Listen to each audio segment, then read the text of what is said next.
Chapter 1, Part 1 of Life of Henry David Thoreau. Of the various perils which beset the path of our modern civilization, none perhaps are more subtle and dangerous than those which may be summed up under the term artificiality. As life becomes more complex, and men of culture are withdrawn farther and farther from touch with wild nature, there is a corresponding sacrifice of hardihood and independence.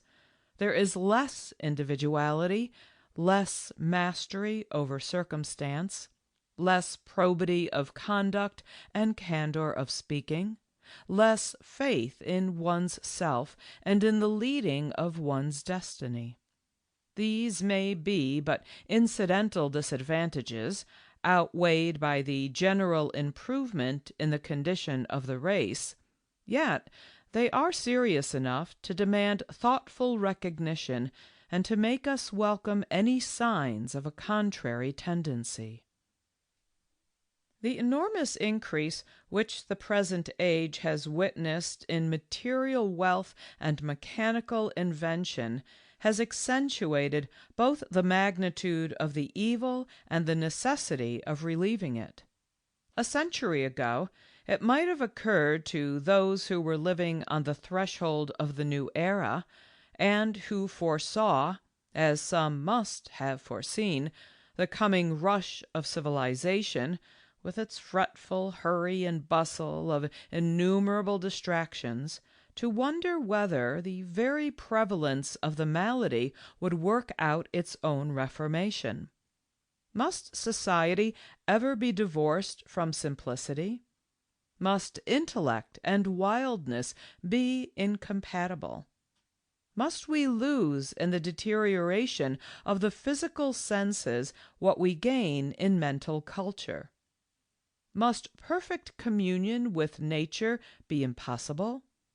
Or would there arise a man capable of showing us in his own character, whatever its shortcomings and limitations, that it is still possible and profitable to live, as the Stoics strove to live, in accordance with nature, with absolute serenity and self-possession, to follow out one's own ideal in spite of every obstacle, with unfaltering devotion, and so to simplify one's life and clarify one's senses as to master many of the inner secrets of that book of nature which to most men remains unintelligible and unread. Such anticipation, if we may imagine it to have been entertained, was amply fulfilled in the life and character of Henry David Thoreau. In the year 1823, there was living in the village of Concord, Massachusetts, with his wife and 4 children, one John Thoreau, a pencil maker by employment, whose father, a younger son in a well-to-do Jersey family of French extraction, had emigrated from St. Helier to New England in 1773, married a Scotch wife, established a mercantile business in Boston, and died at Concord in 1801. Footnote: It is said that the name Thoreau was common in the annals of Tours several hundred years ago.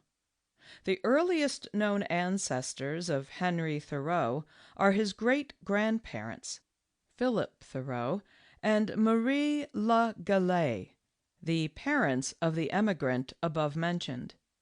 The family is now extinct both in Jersey and New England. End footnote. John Thoreau, who at the time of which I speak was 36 years old, had begun life as a merchant, but having failed in business and lost whatever property he inherited from his father, he had recently turned his attention to pencil-making, a trade which had been introduced into Concord some 10 or 12 years earlier, from which he not only derived a competent livelihood, but gained distinction by the excellence of his workmanship. He is described by those who knew him as a small, quiet, plodding, unobtrusive man, thoroughly genuine and reliable, occupying himself for the most part in his own business, though he could be friendly and sociable when occasion invited. His wife, whose maiden name was Cynthia Dunbar, was very different in character, being remarkable, like the other members of her family, for her keen dramatic humor and intellectual sprightliness. She was tall, handsome, quick-witted. She had a good voice and sang well, and often monopolized the conversation by her unfailing flow of talk. Footnote. Her father, the Reverend Asa Dunbar of Keene, New Hampshire, died in 1787, and his widow afterwards married a Concord farmer named Minot. In Mrs. Thoreau's brother, Charles Dunbar, the ready wit, characteristic of the Dunbar family, had run to eccentricity. He led a strange, vagabond life, roving from town to town, and winning a pot-house notoriety by his waggish speeches and dexterity in wrestling and conjuring. End footnote.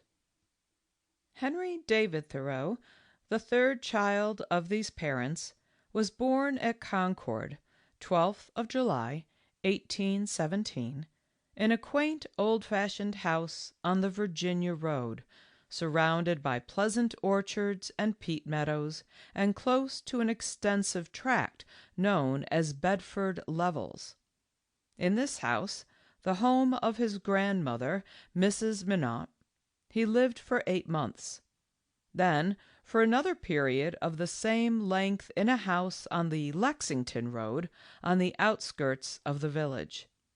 In 1818, his parents left Concord for 5 years and lived first at Chelmsford, a town 10 miles distant, and afterwards at Boston, where Henry first went to school.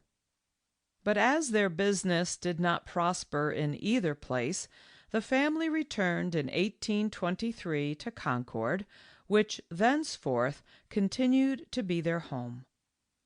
They little thought, however, that the name of Concord and the name of Thoreau were destined in later years to be so inseparably associated.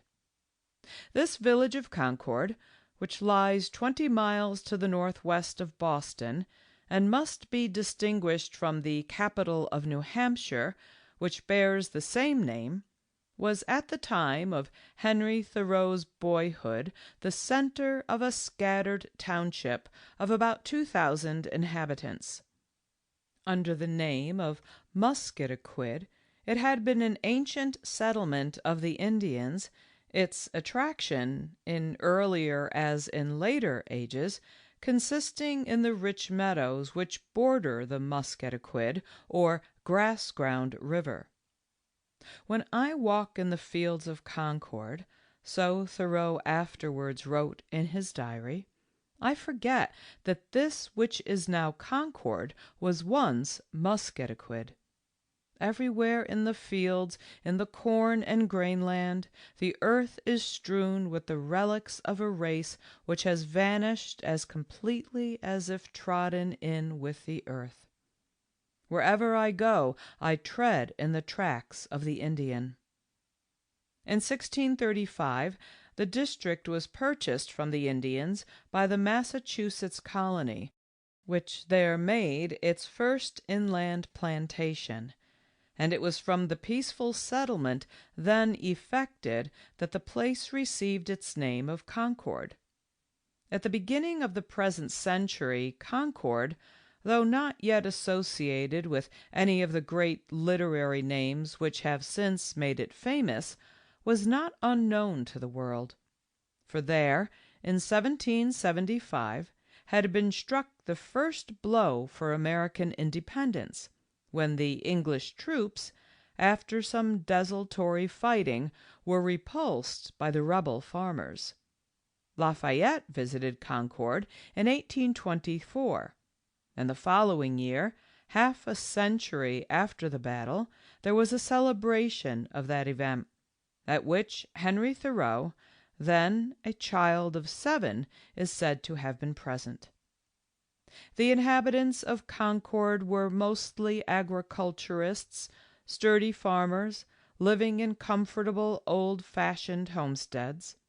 But there was a considerable sprinkling also of mechanics and men of business, and as the town lay on the high road between the uplands of New Hampshire and the port of Boston, it was to some extent a center of trade. It was also at that time one of the places appointed for the holding of the county assizes.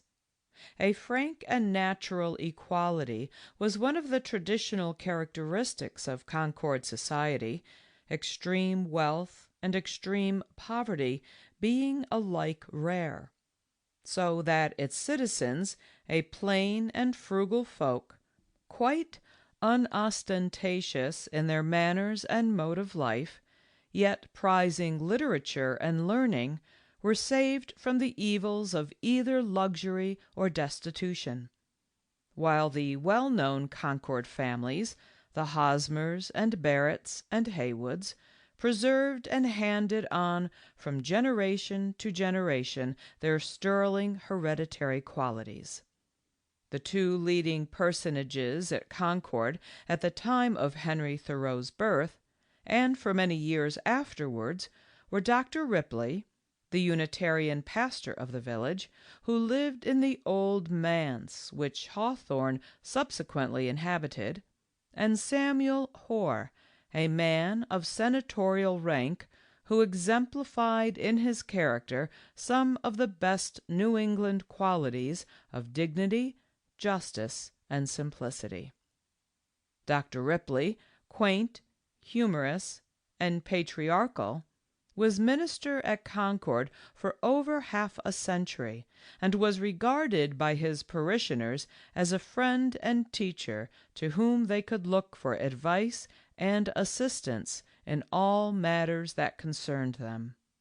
Henry Thoreau was one of the many Concord children who had been baptized by him into the Unitarian Church, and in whose welfare the kindly pastor continued to take an affectionate interest. The dominant features of the natural scenery of Concord are its waters and its woods. It has been described as a village surrounded by tracts of woodland and meadows, abounding in convenient yet retired paths for walking. The two rivers of Concord, the slow-flowing Musketaquid and the swifter Assabet, which meet close to the north of the village, have been immortalized by both Hawthorne and Thoreau. The sluggish artery of the Concord meadows, says the latter, steals thus unobserved through the town, without a murmur or a pulse beat, its general course from southwest to northeast, and its length about 50 miles, a huge volume of matter ceaselessly rolling through the plains and valleys of the substantial earth, with the moccasined tread of an Indian warrior, making haste from the high places of the earth to its ancient reservoir. Footnote. Introduction to The Week. Compare Hawthorne's account in Mosses from an Old Manse. End footnote. As for the Assabet, we have it on Hawthorne's authority that a lovelier stream than this, for a mile above its junction with the Concord, never flowed on earth, nowhere indeed except to lave the interior regions of a poet's imagination. Of the ponds, Walden, Sandy, and White Pond to the south of the village, and Bateman's to the north, are the most considerable. Moreover, after the heavy rains, which are usual at 2 periods of the year, the lowlands adjacent to the river are converted by the floods into a chain of shallow lakes, so that there is no portion of the township of Concord which is not more or less in proximity to some lake or stream. And if well watered, Concord is also well wooded, its sandy soil being covered in almost every direction by thick groves of oak, pine, chestnut, maple, and other forest trees, which even to this day retain much of their primeval severity. "I saw nothing wilder," wrote a visitor to Concord, "among the unbroken solitudes of the upper Ottawa tributaries than these woods that fringe the bank of Walden." Footnote: Grant Allen, in Fortnightly Review, May, 1888. End footnote. Not a human habitation, not a cleared farm, not a sign of life or civilized occupation anywhere broke the unvaried expanse of wild woodland. The hills which surround Concord, Anursek, Nashawtuck, Ball's Hill, Brister's Hill, and the rest, are of no great height, but they command fine prospects westward and northward in the direction of loftier ranges, Wachusett, Monadnock, and the White Mountains of New Hampshire.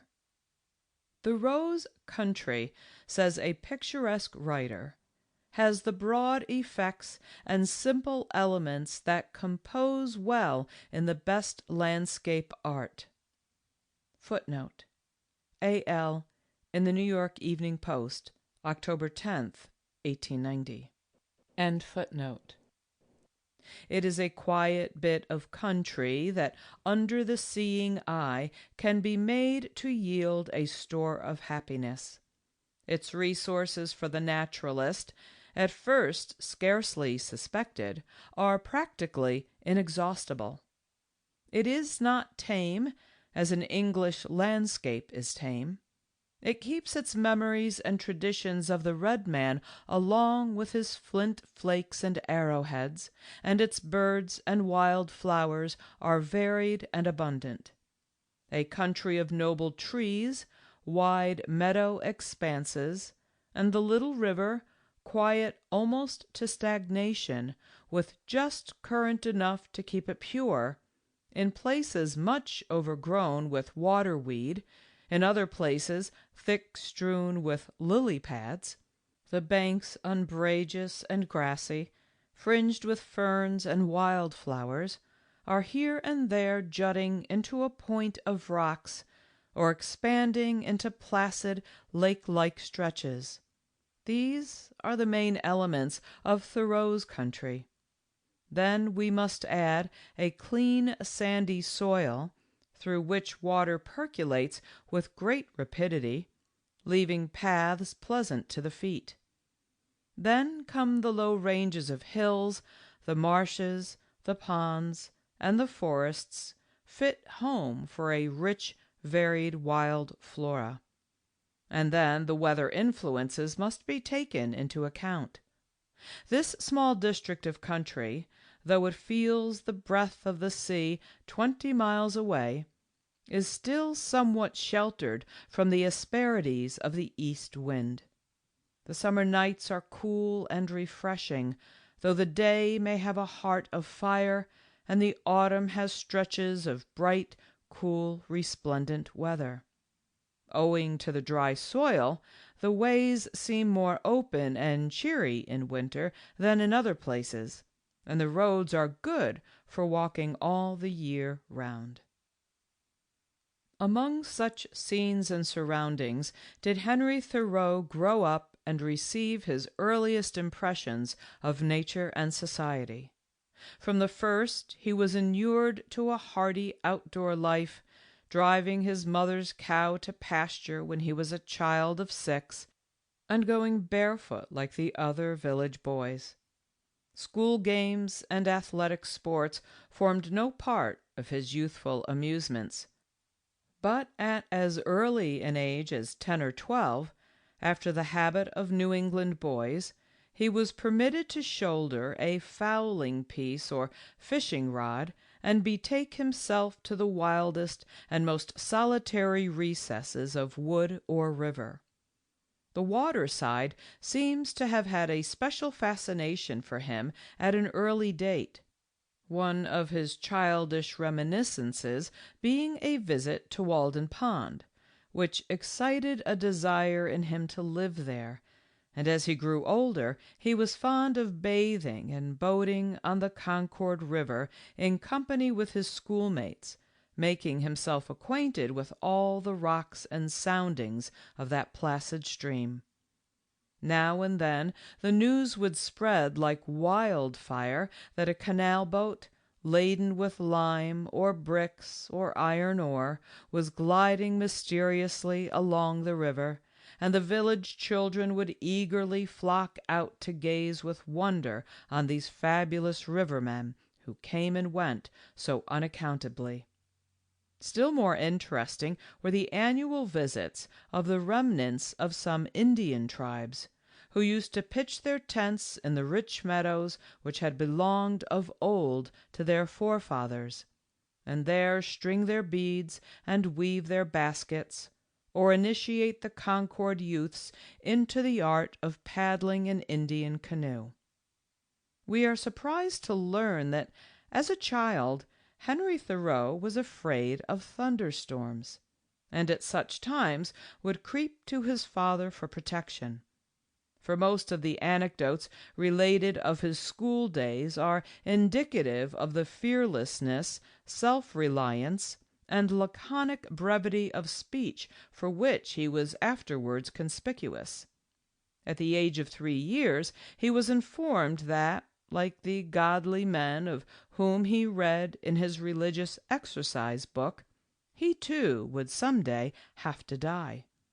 He received the news with equanimity, asserting, however, that he did not want to go to heaven because he could not carry his sled with him, for the boys said it was not shod with iron and therefore not worth a cent. A characteristic renouncement of a paradise in which, as he surmised, outer appearances would be unduly regarded.